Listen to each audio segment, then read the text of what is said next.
The conference room was decorated with silver tinsel and a small Christmas tree blinking in the corner as Marcus slammed the quarterly reports onto the table. His eyes locked on Maya, the woman who'd built his empire from nothing. "You're fired! Security will escort you out." 50 employees watched as her face crumbled on Christmas Eve. No explanation, no warning. Just humiliation while everyone else was preparing to leave early for family celebrations. But Marcus had no idea what he'd just unleashed. She didn't beg. She didn't cry. She smiled cold, empty, dangerous. "You'll remember this Christmas," she whispered. 6 years earlier, Maya Chen had nothing but a worn leather briefcase and a dream that refused to die. She'd arrived at Sterling Dynamics on a cold December Monday morning, her shoes still damp from the subway slush, her resume printed on cheap paper because that's all she could afford. The reception desk was marble, the walls were glass, the lobby was decorated with elegant garlands and an enormous Christmas tree. Everything about the place screamed money old money, the kind that didn't notice people like her. But Marcus Sterling noticed. He was 32 then, newly promoted to VP of Operations, hungry to prove himself to the board that had just handed him his father's legacy. He needed someone sharp, someone tireless, someone who'd work through Christmas and New Year's while everyone else was with their families. He found Maya. "You went to state school," he'd said during the interview, barely glancing at her resume. "No MBA, no connections. Why should I hire you?" She'd looked him dead in the eye. "Because I'll make you indispensable." And she did. For 6 years, Maya was the invisible architect behind every success Marcus claimed. When he needed a presentation for the board at 3 a.m. on Christmas morning, she delivered it by 2. When a multi-million-dollar deal was falling apart during the holiday week, she'd spend 72 hours straight finding the angle that saved it. When Marcus forgot his wife's birthday or anniversary, or to send Christmas gifts to major clients, Maya ordered the flowers, signed the cards, wrapped the presents, and made sure he looked like a devoted husband and thoughtful business partner. She didn't mind, not at first. She loved the work, the strategy, the problem-solving, the thrill of turning impossible situations into victories. She loved watching the company grow, even if her name was never on the victories. Marcus would stride into boardrooms with her ideas tucked under his arm, and she'd watch from the back of the room as he presented them as his own. "That's just how it works," her mother had told her over dim sum one Sunday. "You're building your resume. Your time will come." Maya believed that. She had to. Her apartment was a studio in Queens Mall, cluttered with business books and half-empty coffee cups. Her furniture came from Facebook Marketplace. Her social life was non-existent. While her college friends were getting married, buying houses, posting photos of Christmas mornings with their children and family vacations in Bali, Maya was pulling all-nighters in a glass tower, building someone else's empire, spending holidays alone. But she told herself it was worth it. Marcus had promised her. 3 years ago, over drinks after closing the Davidson merger, the deal that made him a legend, he'd looked at her with something almost like gratitude. "When I make CEO," he'd said, "you'll be my VP. I promise you that. You've earned it." She'd believed him. God, she'd believed him. She started dressing better, started speaking up in meetings, started positioning herself as the strategic mind behind Sterling Dynamics' meteoric rise. The junior staff knew it. The department heads knew it. Everyone knew that Marcus Sterling's success had Maya Chen's fingerprints all over it. Last December, when the board announced Marcus's promotion to CEO, Maya had allowed herself to hope. She'd updated her LinkedIn. She'd mentally decorated the VP office. She'd even told her mother, who'd cried happy tears over the phone, "My daughter," she'd whispered in Mandarin, "my brilliant daughter." The announcement was supposed to come this week, right before Christmas. Marcus had scheduled an important meeting with her for Christmas Eve morning. She'd assumed it was to discuss her new role, her new salary, the team she'd be building. She'd even bought a new suit, charcoal gray, perfectly tailored, the first expensive piece of clothing she'd ever owned. She wore it that Christmas Eve morning, walking into that conference room with her head high, ready to finally step into the light she'd been working toward for 6 years. The conference room was full. Department heads, senior staff, 50 people she'd worked alongside, bled alongside, sacrificed alongside. The Christmas tree in the corner blinked cheerfully, mocking what was about to happen. She'd smiled at Marcus as she entered. He didn't smile back. That should have been her first clue. But Maya Chen had spent 6 years trusting Marcus Sterling. 6 years believing that loyalty mattered, that hard work mattered, that promises meant something. She sat down, folded her hands on the table, and waited for her life to begin. Instead, she watched it end. Marcus didn't just fire her, he destroyed her on Christmas Eve. Maya Chen, he began, his voice cold and clinical, has been under investigation for the past 3 months. The room went still. Maya's heart stopped. Investigation? She whispered. He didn't look at her. Instead, he clicked a remote, and the projector screen behind him lit up with spreadsheets, emails, timestamps, all pulled from her work computer. We've discovered a pattern of misconduct, Marcus continued, pacing the room like a prosecutor. Unauthorized access to confidential files, communication with our competitors, and most damning evidence of intellectual property theft. Maya's vision blurred. That's not true. None of that is true. The data doesn't lie. Marcus's voice was almost bored now, as if her panic was an inconvenience. You've been feeding our strategy to Hartley Corp. We have the emails. What emails? I never... Denying it only makes this worse. He finally looked at her, and his eyes were empty. Stranger's eyes. We could pursue legal action, but out of respect for your years of service, we're choosing not to. Consider that a mercy. Merry Christmas, Maya. The cruelty of those last 3 words, delivered with a cold smirk, would haunt her for months. Mercy. The word was a knife. Around the table, faces that had wished her happy holidays yesterday now looked away. Jennifer from legal wouldn't meet her eyes. David from finance was studying his phone. Rachel, her only real friend in the building, stared at her lap, jaw clenched. Marcus, Maya's voice cracked. She hated how small she sounded. Please, it's Christmas Eve. Just talk to me. Whatever this is, we can... Security is waiting outside. He gestured to the door. You have 15 minutes to clear your desk. If you're not gone by then, we will involve the police. The room was spinning. Maya gripped the edge of the table, trying to ground herself in reality. This couldn't be happening. Not on Christmas Eve. This wasn't real. But the security guards were already entering, 2 of them, stone-faced, hands resting on their belts. Miss Chen, one of them said quietly, please come with us. She stood on legs that didn't feel like hers, walked past 50 people who'd eaten lunch with her, celebrated with her, relied on her. Not one of them spoke. Not one of them defended her. Except Rachel. This is bullshit, Rachel said, standing abruptly. Marcus, you know this is bullshit. Marcus turned to her slowly.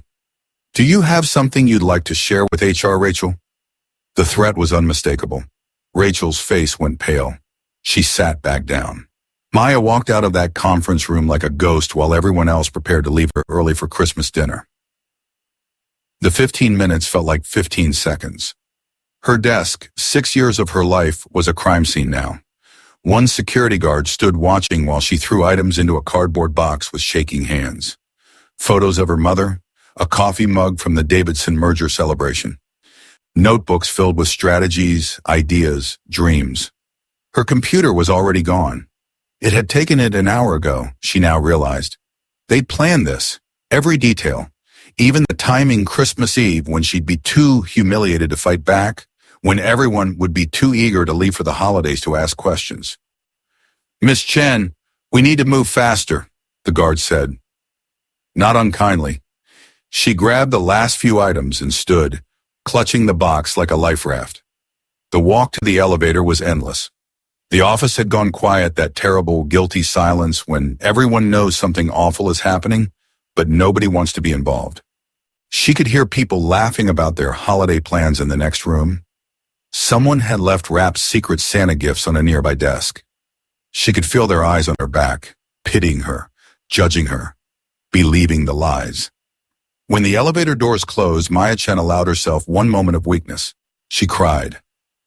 The worst part came 3 hours later, sitting in her tiny apartment, staring at her phone as the notifications started rolling in, while the rest of the city prepared for Christmas. LinkedIn first. Her profile had been updated not by her. Her position at Sterling Dynamics now listed her departure date with a single word: terminated. Then the industry newsletter. Someone had leaked the story already. Sterling Dynamics parts ways with senior strategist amid misconduct allegations. Her phone buzzed. A text from her mother. "Are you coming for Christmas dinner tomorrow? I made your favorite." Maya couldn't bear to tell her the truth. "Not on Christmas." She texted back, "Working late. I'll come tomorrow." Then another from Rachel. "I'm so sorry. They made us sign NDAs. I can't talk about it. I'm so fucking sorry." Maya sat on her second-hand couch, still wearing her expensive new suit, and watched her career evaporate in real time on Christmas Eve. But the cruelty didn't end there.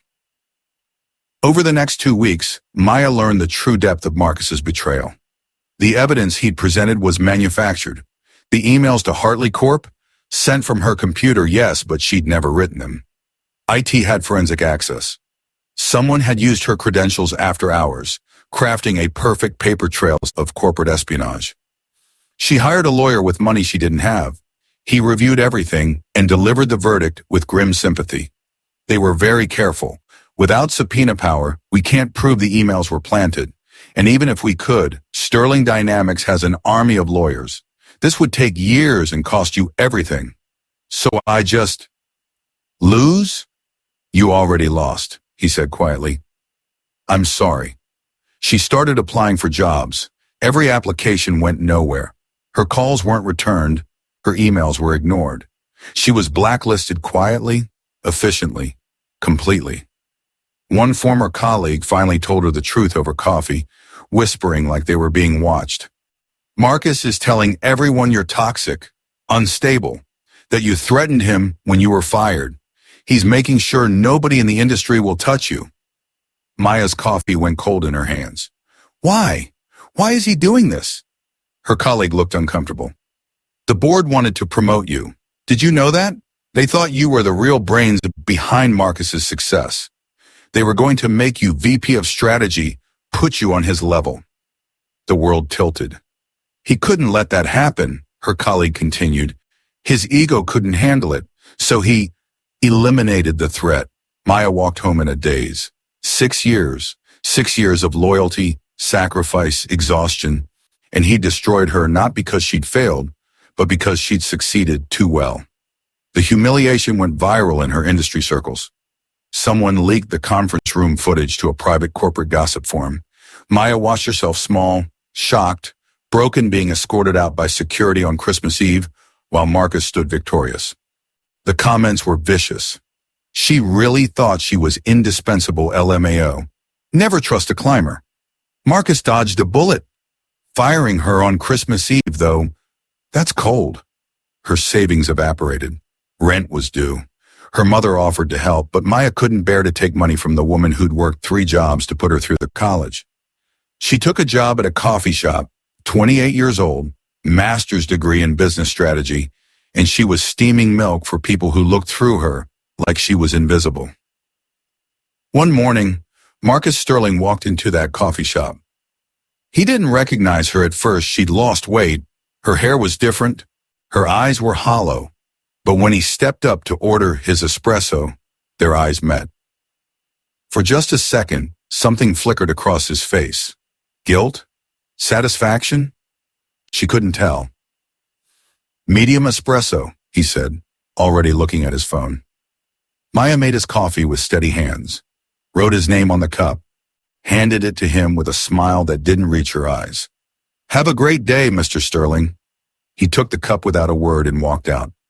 That night, Maya sat in her studio apartment and made a decision.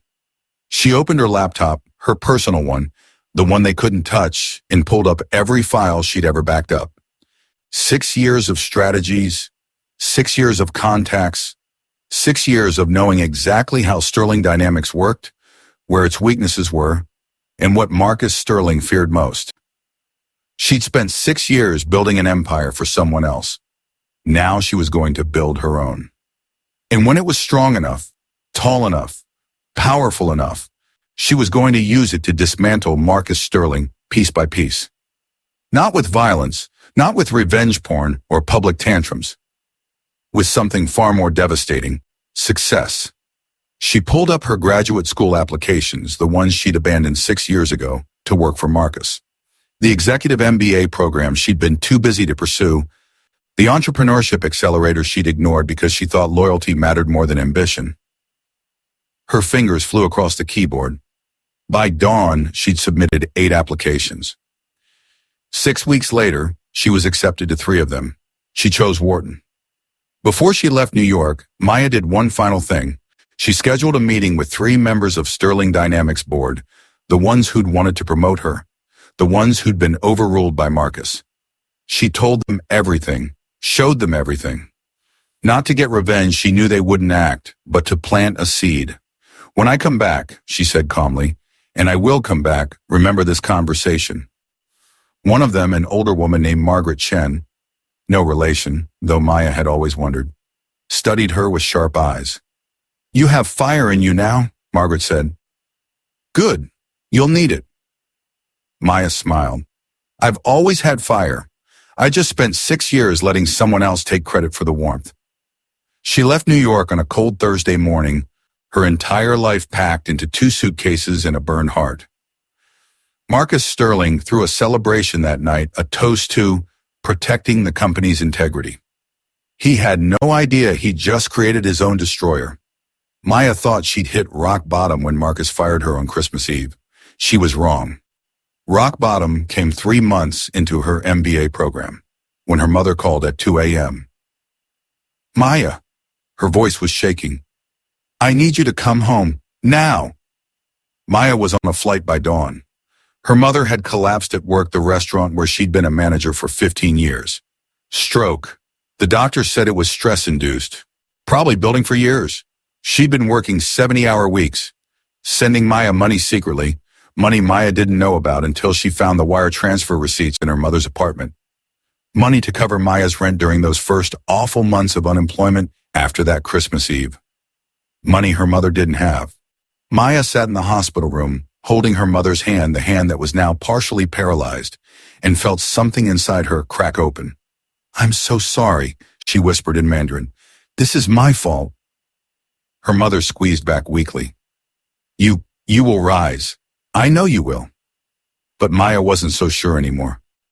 The medical bills were catastrophic. Her mother's insurance covered barely half.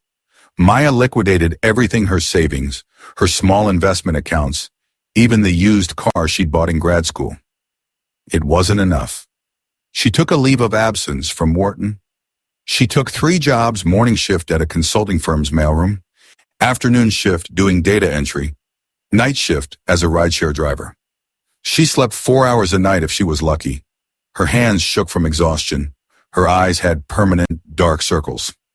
And through it all, she watched Marcus Sterling's star rise higher. He'd been promoted again. CEO wasn't enough. Now he was being profiled in Forbes, Business Insider, Harvard Business Review. The visionary who transformed Sterling Dynamics. Every article featured his quotes, his philosophy, his strategic genius. His words were Maya's words. His philosophy was Maya's philosophy. His strategies were strategies she'd written in notebooks at 3 a.m. Strategies he dismissed until they proved successful. One night, driving a drunk finance bro home from a bar, Maya heard him talking on the phone. Yeah, man, Marcus Sterling is a fucking legend. I heard he personally fired some corporate spy on Christmas Eve.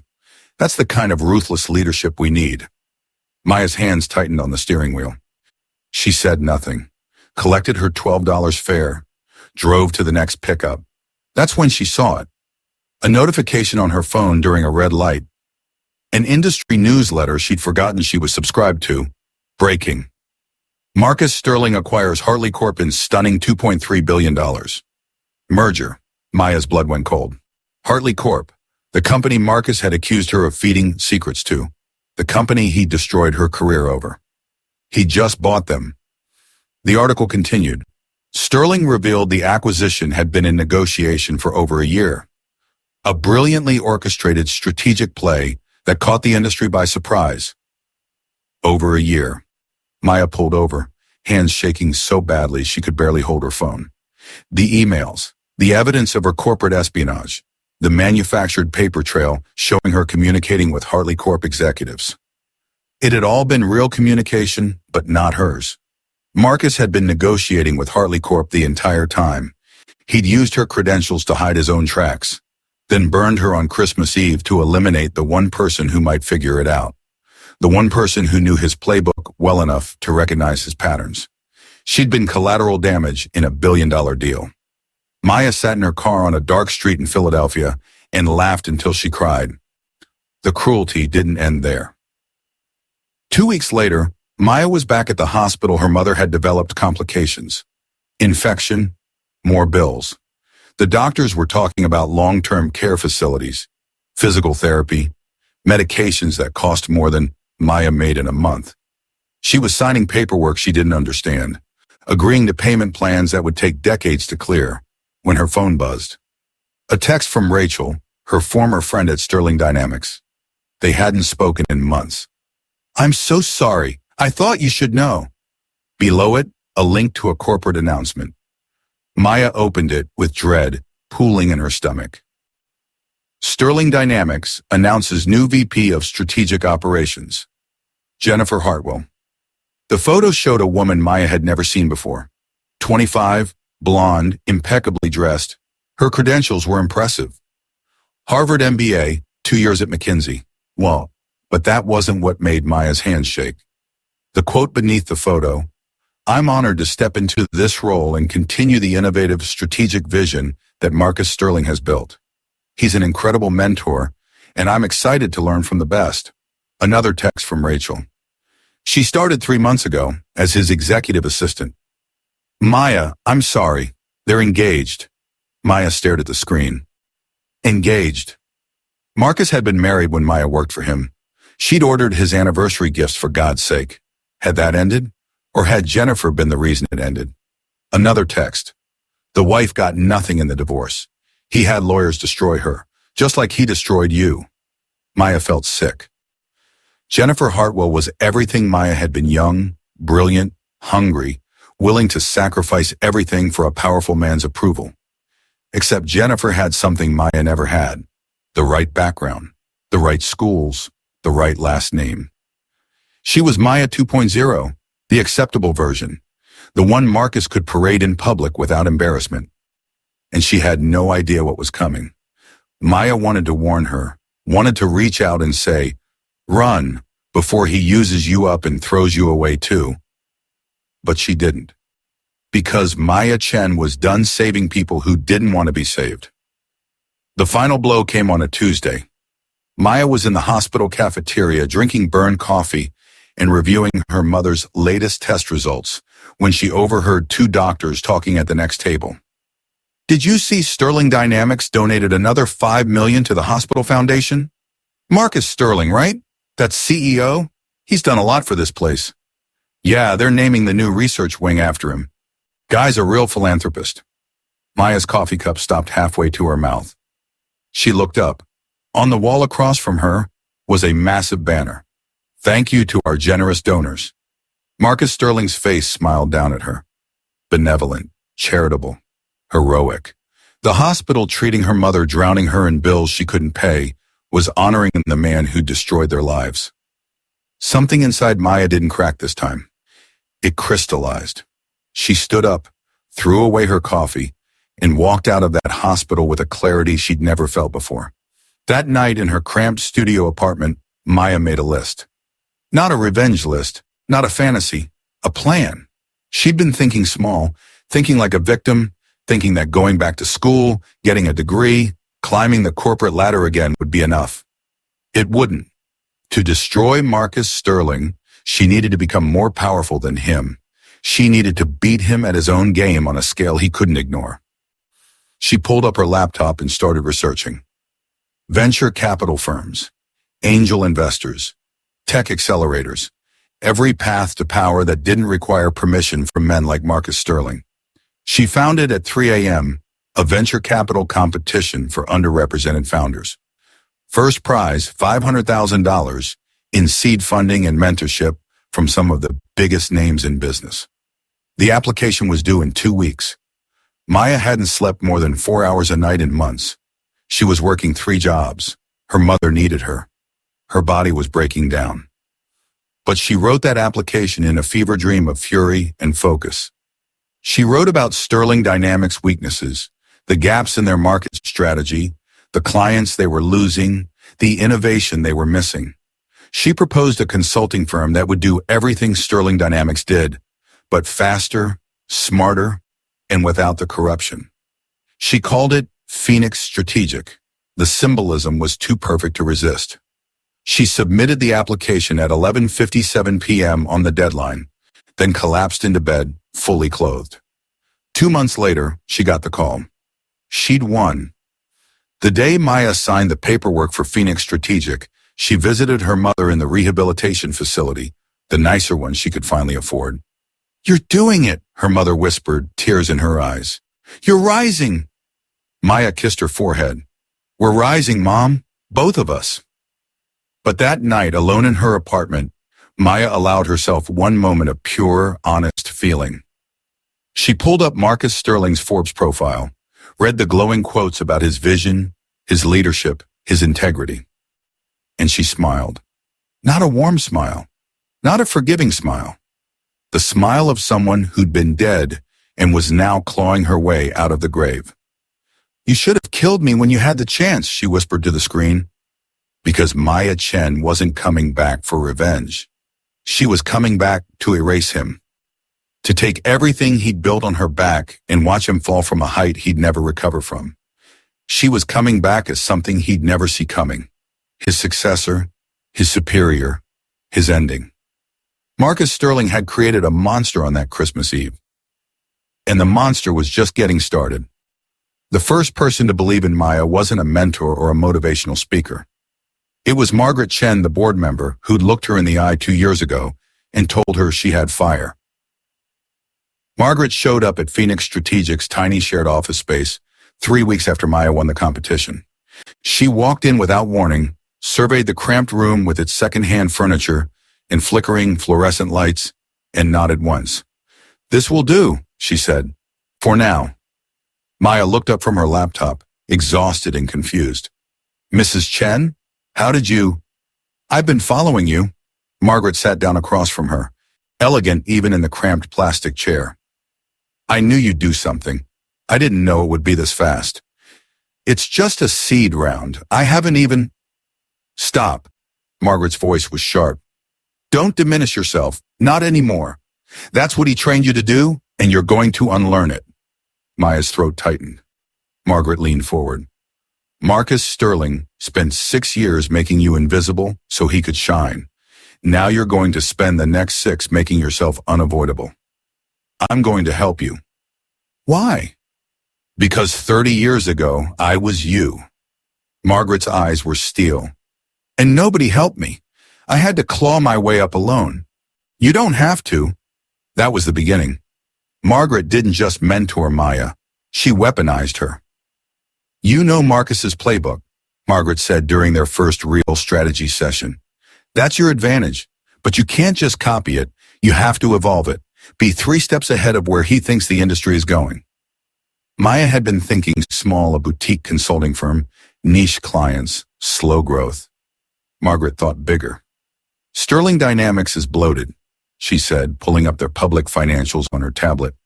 "Marcus has been coasting on your strategies for 2 years. He hasn't innovated. He hasn't adapted.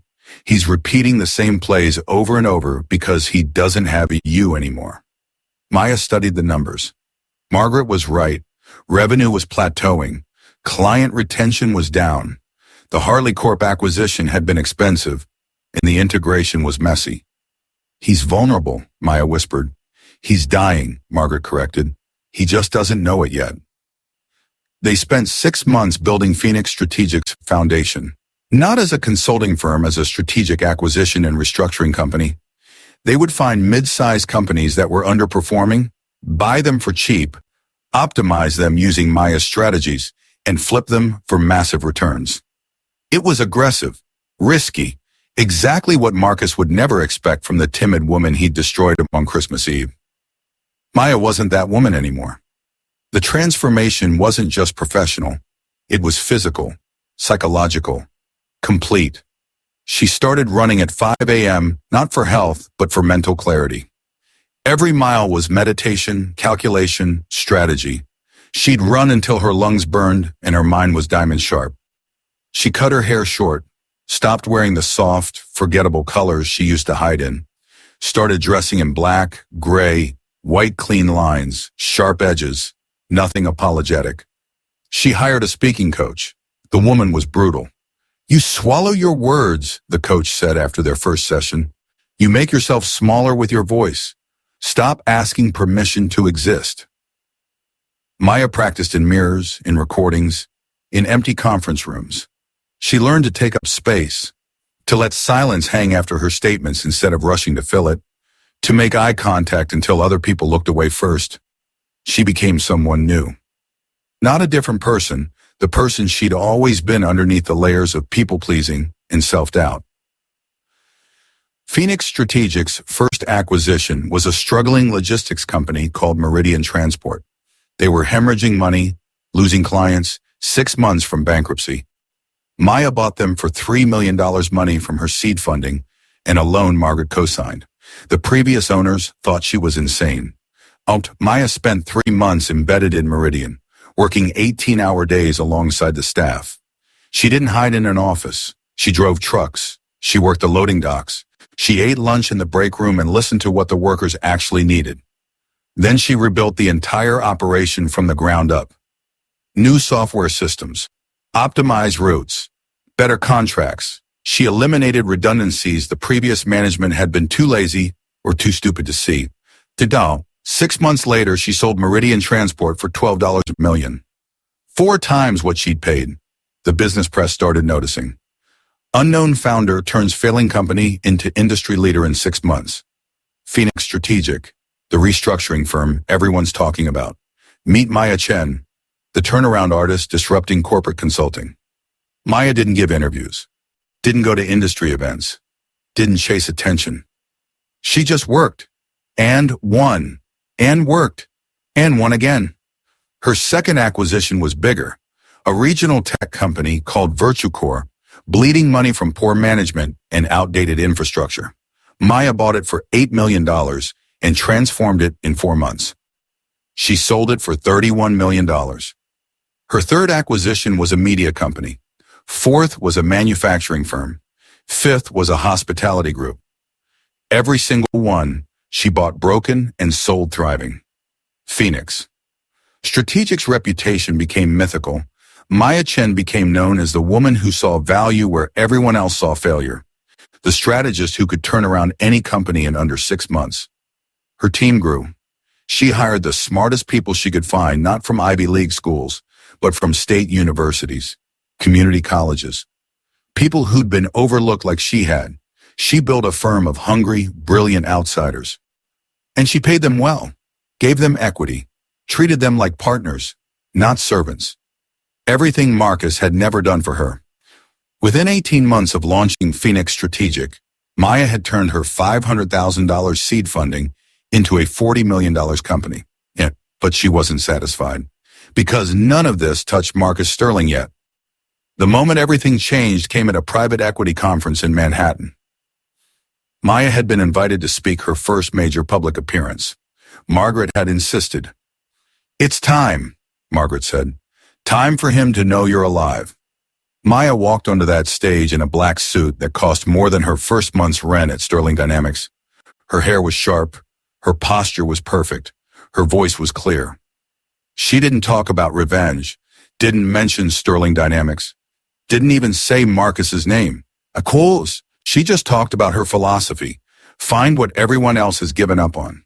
See the value they're too blind to recognize. Then take it. The audience was captivated. In the back of the room, partially hidden by a pillar, Marcus Sterling stood frozen. He'd come to the conference to give the keynote speech tomorrow.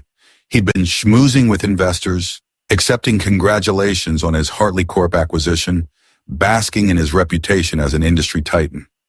And then he'd wandered into a breakout session and had seen her. Maya Chen, alive, thriving, powerful, impossible. She finished her talk to standing ovation. As she walked off stage, her eyes swept the crowd and landed on him for just a fraction of a second.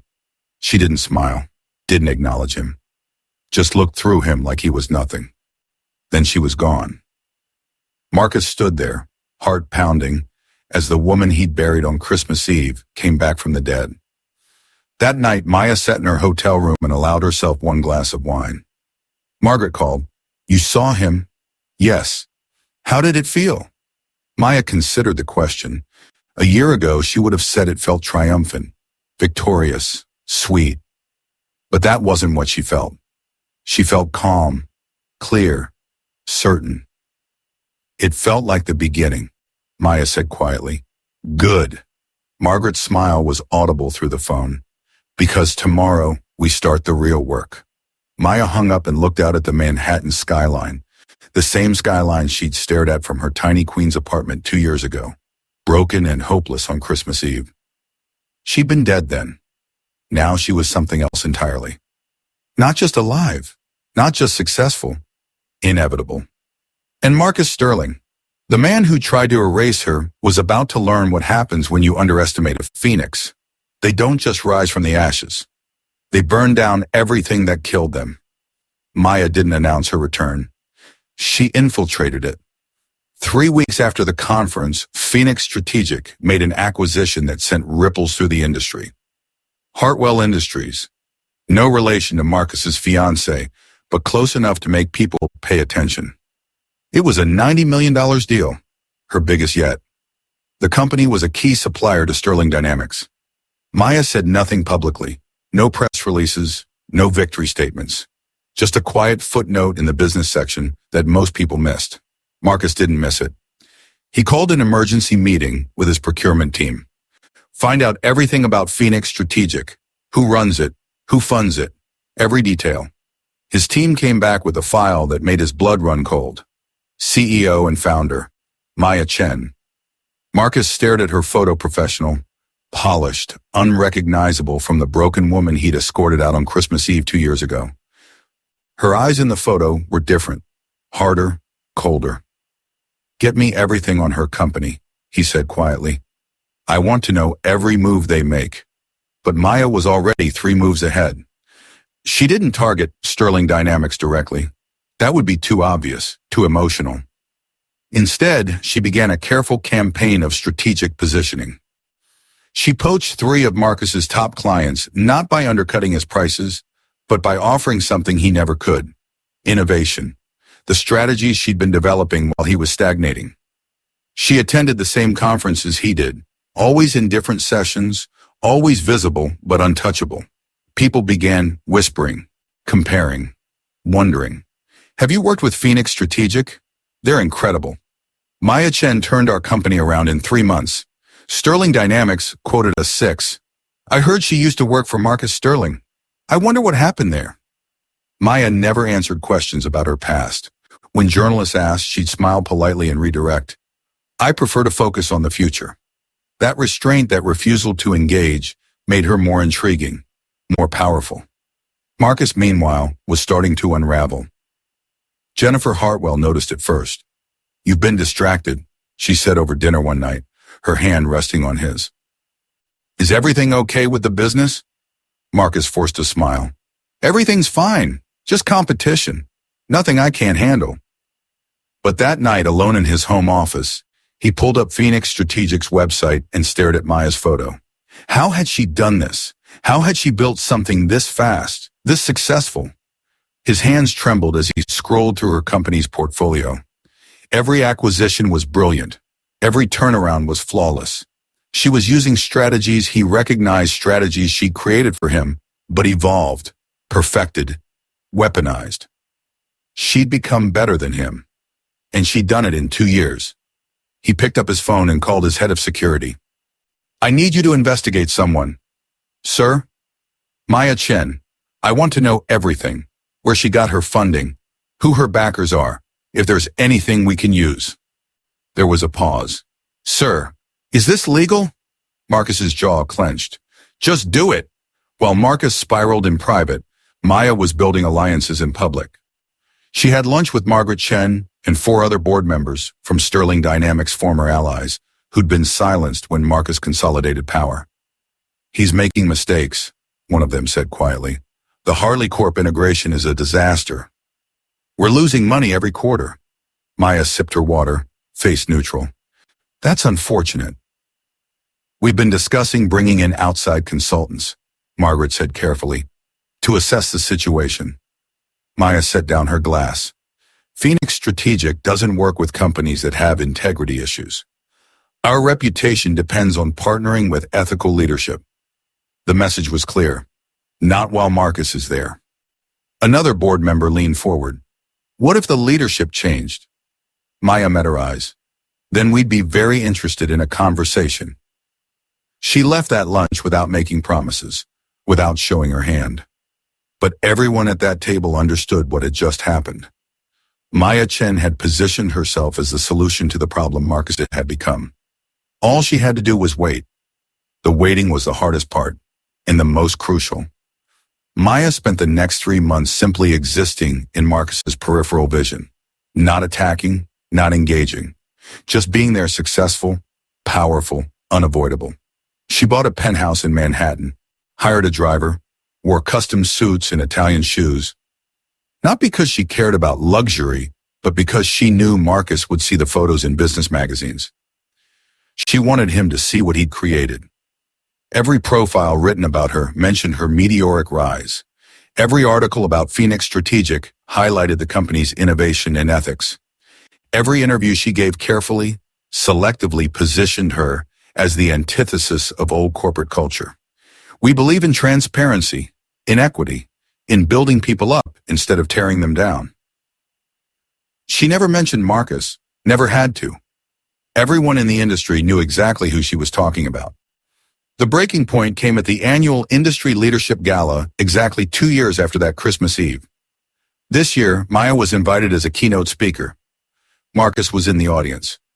She walked onto that stage in a blood-red dress, her presence commanding the room before she even spoke. 500 industry leaders fell silent.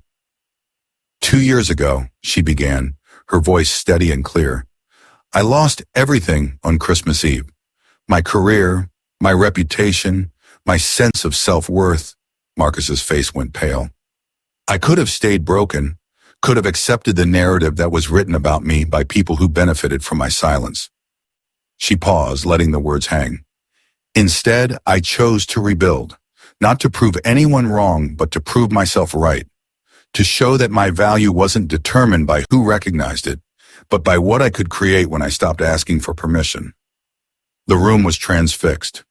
Phoenix Strategic exists because I refuse to let someone else's cruelty define my ceiling. We succeed because we see potential where others see failure. We thrive because we invest in people, not just profit. Her eyes swept the audience and landed, for just a moment, on Marcus. To anyone who's been dismissed, underestimated, or destroyed by those in power, you are not your lowest moment. You are what you build after the fall. The standing ovation was deafening. Marcus sat frozen in his seat while everyone around him rose to applaud the woman he tried to erase on Christmas Eve. When the applause finally died down and people began to file out, Maya descended from the stage and walked past his table without a glance. But as she passed, she leaned down just close enough for him to hear and whispered 4 words. Merry Christmas, Marcus. Then she was gone, leaving Marcus Sterling sitting alone at his table, drowning in the realization that he hadn't destroyed Maya Chen on that Christmas Eve 2 years ago. He'd just given her the motivation to destroy him. The call came on a Thursday morning, the week before Christmas. So, Marcus Sterling's personal line. Maya stared at it for 3 rings before answering. Miss Chen! His voice was controlled, but she could hear the fracture underneath. We need to talk. Oh, do we? I'm prepared to make you an offer, a substantial one. Phoenix Strategic merges with Sterling Dynamics. You become co-CEO. Full equity stake, your name on everything. Maya almost laughed. You want to buy me? I want to partner with you, like we should have from the beginning. No, Marcus. You want to control the narrative before I destroy you completely. Silence, and then, what do you want? Maya's smile was cold. I want you to come to my office tomorrow morning, Christmas Eve, 9 a.m., alone. Why would I? Because if you don't, I send a very detailed file to the SEC, the business press, and every board member at Sterling Dynamics. You have 24 hours. Consider it my Christmas gift to you. She hung up. Marcus arrived at 8:55 a.m. on Christmas Eve, trying to maintain dignity, but failing. His suit was impeccable, but his eyes were sleepless, haunted. Maya's office was glass and steel modern, powerful. Everything his had been when she'd worked in the shadows behind him. A single elegant wreath hung on the wall. Understated. Powerful. Sit, she said. He sat. She slid a folder across her desk. Open it. Inside were documents he recognized immediately. Emails, financial records, timestamps showing his secret negotiations with Hartley Corp. The same negotiations he'd framed her for 2 years ago on Christmas Eve. His face went white. How did you, You were sloppy, Marcus. You used my credentials to hide your tracks, but you forgot I'm the one who taught you how to hide tracks in the first place. I knew what to look for. This doesn't prove. It proves everything. The SEC will be very interested in how you manipulated stock prices during those secret negotiations. The board will love knowing you committed securities fraud to make yourself look like a genius. Marcus's hands shook. What do you want? Money? I'll pay whatever. I don't want your money. Maya leaned back, utterly calm. I want you to feel what I felt. She pressed a button on her desk. The glass wall behind her became a screen. On it, footage from the Sterling Dynamics conference room. Christmas Eve, 2 years ago, the day he fired her. The humiliation, the lies. His face cold and satisfied as security escorted her out.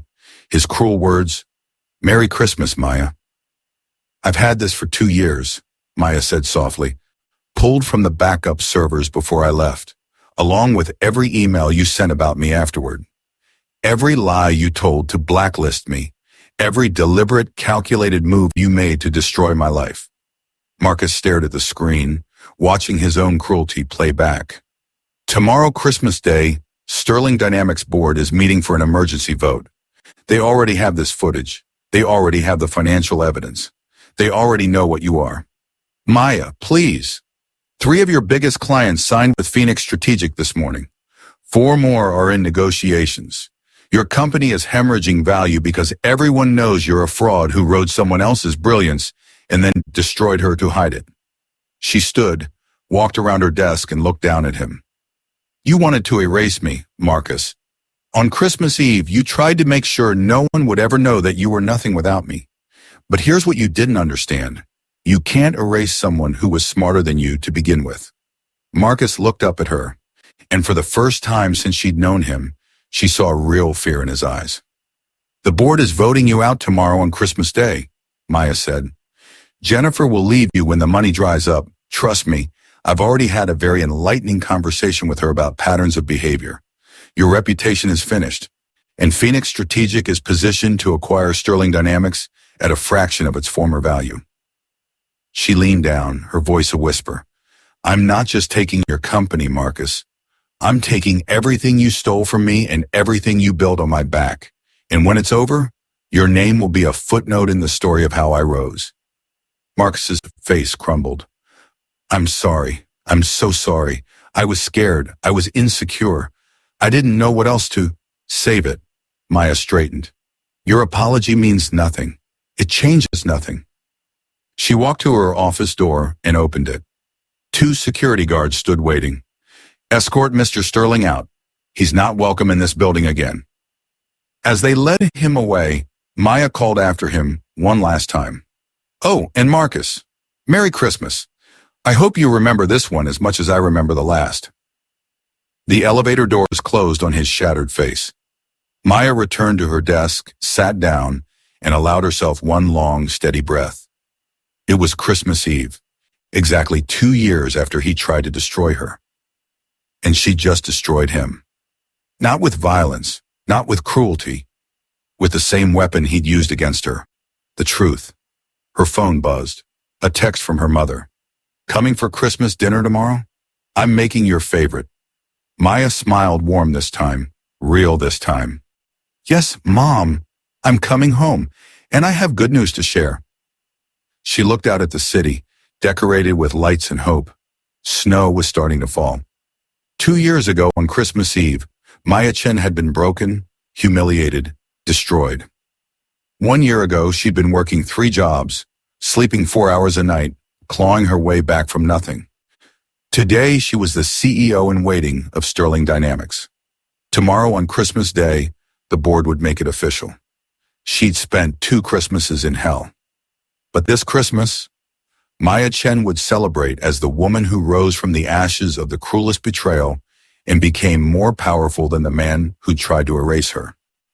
The conference room footage still sat in her files, a reminder that every person you underestimate on their worst day might become the person who defeats you on yours. Especially if that day is